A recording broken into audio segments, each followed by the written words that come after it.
bem-vindo a todos, novamente aí, né? Iniciando o mês com um tema extremamente importante, que é a direção positiva.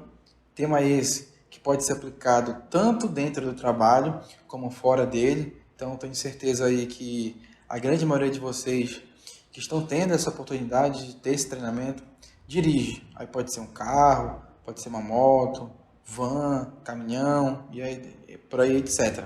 Tá? Quem teve a chance de participar do último treinamento que eu ministrei, sabe a diferença de risco e perigo, né? Então, a partir do momento que a gente sai de casa, que a gente vai para a rua, o que ali na rua é perigo, ele se torna risco. Então, tudo que a gente faz, ele tem uma pequena dose de risco. Seja ele no trabalho, ou quando a gente conserta alguma coisa em casa, brincando com nossos filhos, com nossos familiares, dançando, praticando um esporte, ou mesmo transitando pelas ruas da cidade, fazendo aquela caminhada, andando de bicicleta, etc.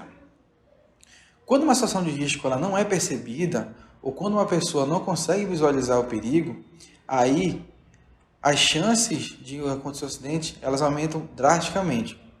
A gente sabe que os acidentes de trânsito, eles resultam em danos tanto aos veículos quanto às pessoas, mas você pode ajudar a evitá-los e colaborar para diminuir essa taxa que infelizmente ainda é muito alta em nosso país. Como?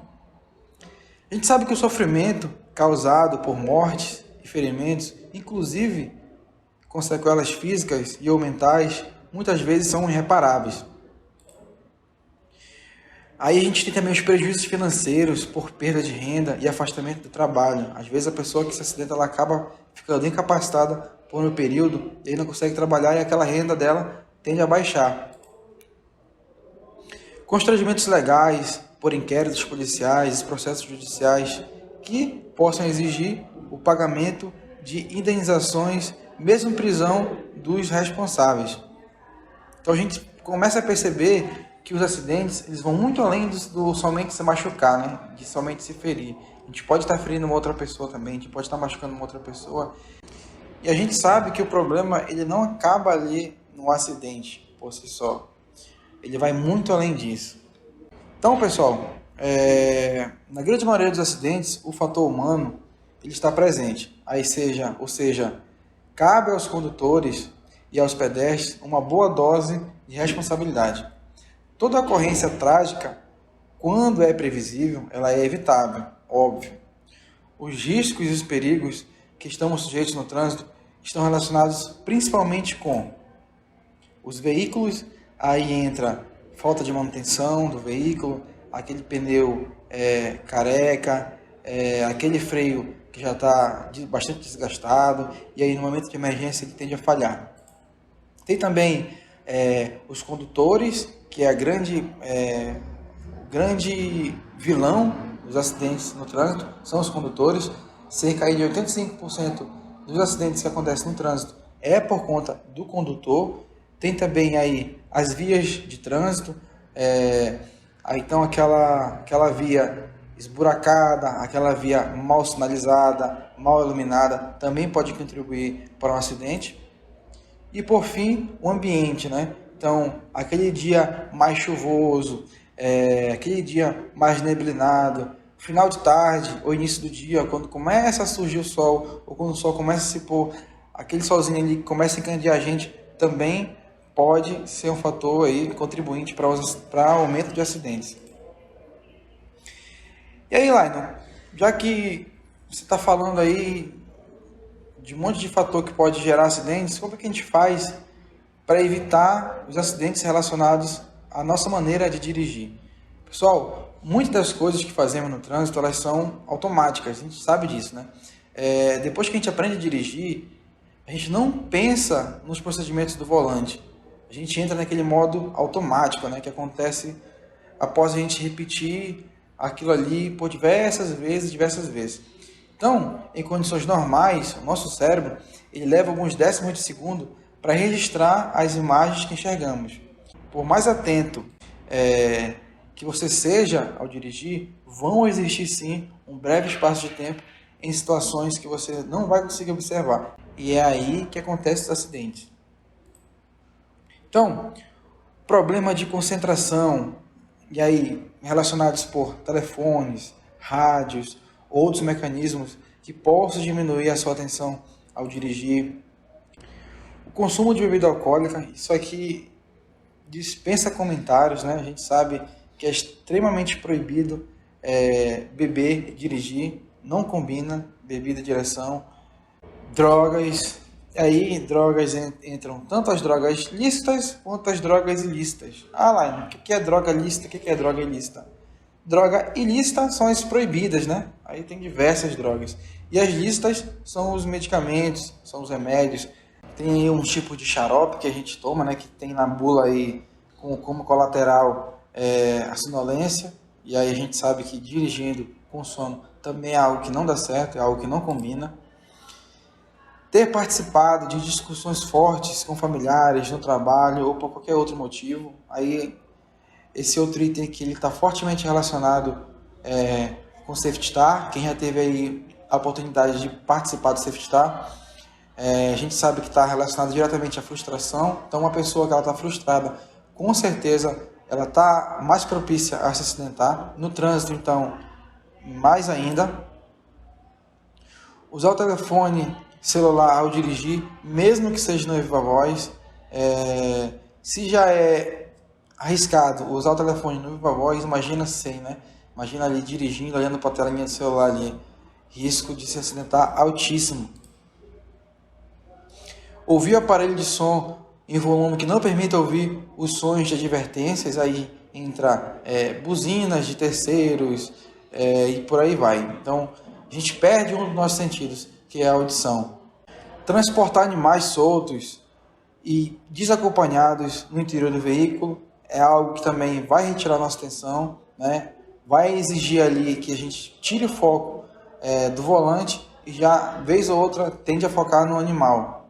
E por fim, transportar no interior do veículo objetos que possam se deslocar durante o trajeto, durante o percurso, né? Então, aquele objeto que numa freada brusca, ele tende a se mexer ali dentro do carro, que vai demandar de uma atenção a mais, uma atenção nossa que a gente não pode estar dando atenção, né?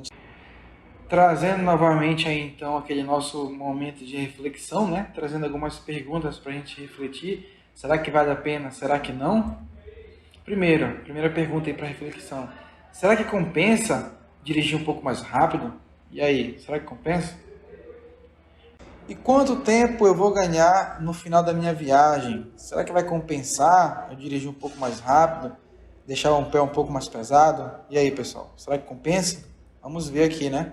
Então, eu trouxe um dado aí estatístico que eu achei interessantíssimo mostrar para vocês, que um veículo a 80 km por hora e um veículo a 100 km por hora percorrendo a mesma distância aí média de 50 km, né? Que aí acho que é a média que todo mundo faz aí diário, tá? 50 km. Então, uma pessoa que está dirigindo a 80 km por hora, nesse percurso de 50 km, ela vai ter em média aí 37 minutos o tempo de percurso dela. E uma pessoa dirigindo a 100 km por hora, os mesmos 50 km, ela vai ter aí 30 minutos de tempo de percurso. Então ela vai ter um ganho, né? Ganho entre aspas, de 7 minutos. Mas será que compensa esses 7 minutos? Ah lá, mas poxa, eu aumentei só 20 km por hora, de 80 para 100 km, não é quase nada, né? Então isso não vai prejudicar em nada. Será que não vai? Vamos ver aqui mais à frente, então, essa diferença. Bom, aí eu trouxe um dado extremamente importante que eu tenho certeza que vai fazer a gente reaver, né, como a gente dirige e sair daqui com outra mentalidade depois do treinamento. Então, a gente vai ver aí a relação da velocidade com o atropelamento, né? Aí vamos nos colocar aí tanto no posicionamento de condutor de um veículo, quanto no posicionamento de uma pessoa a ser atropelada. A 32 km por hora, a gente tem aí então 5% de chance de morte, 65% das pessoas elas sofrem lesões e 30% conseguem sobreviver ilesos, né? Ileso a gente diz aí com pequenas escoriações, alguns pequenos arranhões, tá? Lá, não, 5% de chance de morte, poxa, é bem baixo, quase ninguém vai morrer, né? Será? E aí aumentando pouquíssima velocidade a 48 km por hora. Aí a gente já vê o cenário um pouco mais diferente, né? A gente vai ter então 45% de chance de morte para as pessoas atropeladas. 50% de chance das pessoas sofrerem lesões. E somente 5% das pessoas elas vão sobreviver, vão sair aí do acidente ilesas. E aumentando mais um pouco a velocidade, nem vai aumentar muito, a gente vai aumentar somente para 64 km por hora.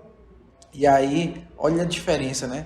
Taxa de morte aí de 85% de chance, praticamente 100%. E somente 15% sofrem lesões. Ah lá, e cadê a porcentagem das pessoas que não sobrevivem? Pois é, ela some. Então, a 64%, então a 64 km por hora, já a pessoa atropelada já não tem chance nenhuma de sair ileso. Então, ou ela vai morrer, ou ela vai sofrer lesões. Vai sofrer lesões graves, lesões sérias. Lembra que no slide anterior, o comparativo que eu fiz foi de pessoas correndo a 100 km por hora e 80 km por hora? E olha a diferença aí, né? Aqui, 64 km por hora já tem aí um potencial altíssimo de chance de morte para a pessoa que está sendo atropelada, né?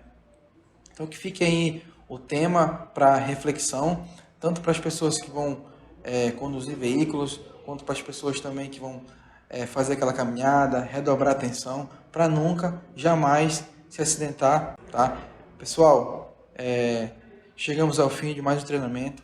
Meu muito obrigado mais uma vez e nunca se esqueçam, rigor técnico, régua alta e olhar crítico sempre. Até mais.